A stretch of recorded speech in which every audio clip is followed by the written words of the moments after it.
Hello everyone, I really hope you all are doing great. आज हम लोग section number 69 से 71 तक कवर करेंगे। समन्स से रिलेटेड जो हमारा लेक्चर चल रहा था उसे कंटिन्यू करेंगे। सेक्शन नंबर 69 में service of summons outside local limits, अगर लोकल लिमिट्स के बाहर समन्स की सर्विस करनी है तो किस तरीके से होगा वो हमें सेक्शन नंबर 69 में बताया है।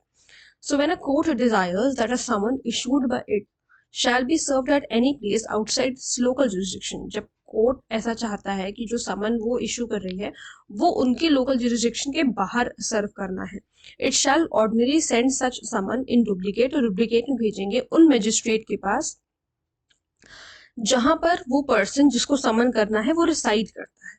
यानी कि कोर्ट जो है क्या करेगी, दूसरे मजिस्ट्रेट के पास भेजेगी। और ये कौन से मजिस्ट्रेट हैं? ये वो मजिस्ट्रेट हैं जहां पे जो वो पर्सन जिसको समन किया गया है, जिसको समन मतलब जिसको अपेयर करवाना है कोर्ट में, वो बंदा रिसाइड करता है वहां पर, और is to be their served. ठीक है, तो बस इतनी सी बात यहाँ पर कही गई। फिर उसके बाद जो सेक्शन नंबर 70 है that talks about proof of service in such cases and when serving officer not present. दो बातें बताएंगे ये, दो केसेस हैं इसमें कि सर्विस का प्रूफ कैसे होगा इन ऐसे केसेस में, और जब सर्विस ऑफिसर प्रेजेंट नहीं है तब क्या होगा। So subsection 1 says when a summon issued by a court served outside his local jurisdiction, जब कोई समन आउटसाइड लोकल जुरिस्डिक्शन के गया है, and in any case where the officer who has served the summon is not present at the hearing of the case. Case की hearing में जिस officer ने वो समन मतलब बाहर सर्व किया था वो केस की हियरिंग में नहीं प्रेजेंट है, तो क्या होगा, an affidavit purporting to be made before a magistrate that such summon has been serve. तो एक एफिडेविट जो है वो कोर्ट में लगाना पड़ेगा कि ये जो समन है इसको सर्व कर दिया गया है, and duplicate of the summon purporting to be endorsed in the manner provided by section 64 और सेक्शन 66।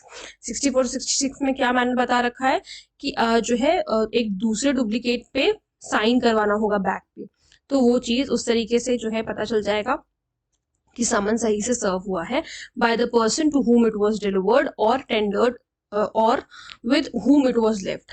ठीक है, कि किसको डिलीवर किया गया है, किसके पास टेंडर किया गया है, या किसके पास वो समन छोड़ा गया है, ये एज एन एविडेंस एडमिसिबल होगा। मतलब ये जो एफिडेविट वगैरह दे रहे हैं और एक समन्स के डुप्लीकेट पे जो उनका एंडोर्समेंट है, ये एज एन एविडेंस होगा कि समन अच्छी तरीके से सर्व हो गया, and the statements made therein shall be deemed to be correct.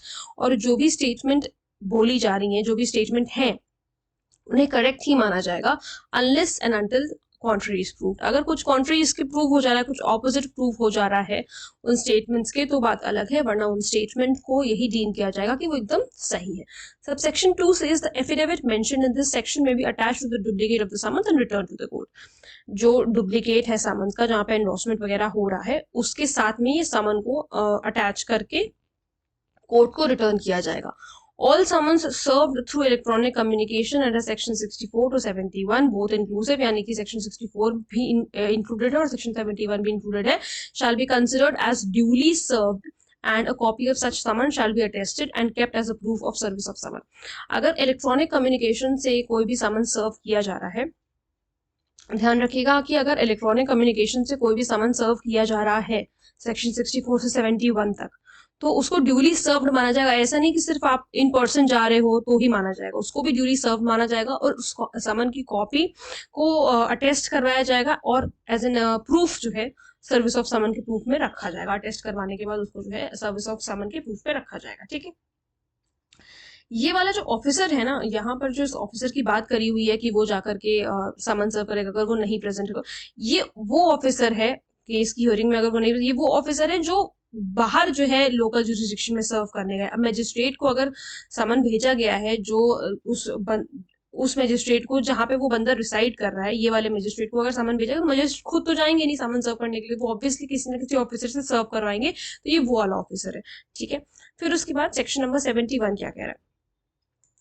Section number 71 कह रहा है service of summon on witness. अब अगर विटनेस को कोर्ट में बुलाना है तो भी समन सर्व करना पड़ेगा, ऐसा नहीं सिर्फ अक्यूज को बुलाना है सिर्फ तो सिर्फ उसी केस में समन सर्व हो रहा है, नहीं, विटनेस को बुलाने के लिए भी समन सर्व करना पड़ता है।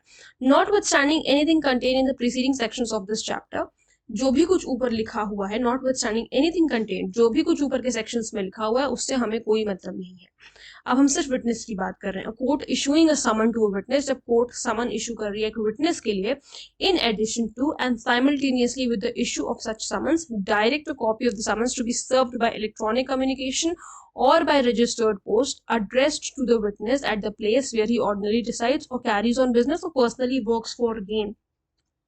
एक कॉपी जो है सामन की वो सर्व करी जाएगी बाय इलेक्ट्रॉनिक कम्युनिकेशन। अच्छा, चाहे तो आप भाई इलेक्ट्रॉनिक कम्युनिकेशन से कर लो या फिर आप कर लो बाय रजिस्टर्ड पोस्ट, जैसे भी करना है, ठीक है। विटनेस को भेजी जाएगी कहाँ पर, ऑर्डनरी जहाँ पे वो पर्सन रिसाइड कर रहा है, जहाँ पर वो रहता है, या वो अपना कहीं हो सकता है कहीं बिजनेस कैरी ऑन करना, मान लो रहता है वो मुंबई में लेकिन अपना बिजनेस वो दिल्ली में कैरी करता है, दिल्ली में करता है, या फिर वो पर्सनली किसी जगह पर he is working for game, कहीं से कुछ प्रॉफिट वगैरह हो रहा है कहीं किसी और जगह से, तो वहां पर कहीं पर भी सर्व किया जा सकता है। Subsection 2 says when an acknowledgement purporting to be signed by the witness or an endorsement purporting to be made by a postal employee that the witness refused to take the delivery of summons has been received, or on the proof of delivery of summons under subsection 3 of section 70 by electronic communication to the satisfaction of the court issuing summons may deem that the summons has been duly served। इन्होंने कहा कि अगर मान लीजिए समन आपके पास, समन witness के पास आया, witness ने मना कर दिया लेने से, ठीक है, विटनेस ने समन लेने से अगर मना कर दिया है तो कोर्ट यही मानेगी कि समन को ड्यूली सर्व कर दिया गया है, ठीक है। मतलब उसे पता तो चल गया ना कि आपको कोर्ट में आना है, उसने मना कर दिया लेकिन मैं समन नहीं लूंगा, तो ये जो है उसको ड्यूली सर्व ही माना जाता है। सीधी सी बात है, ये रूल है कि अगर समन लेने से रिफ्यूजल किया है तो ड्यूली सर्व माना जाएगा, ठीक है।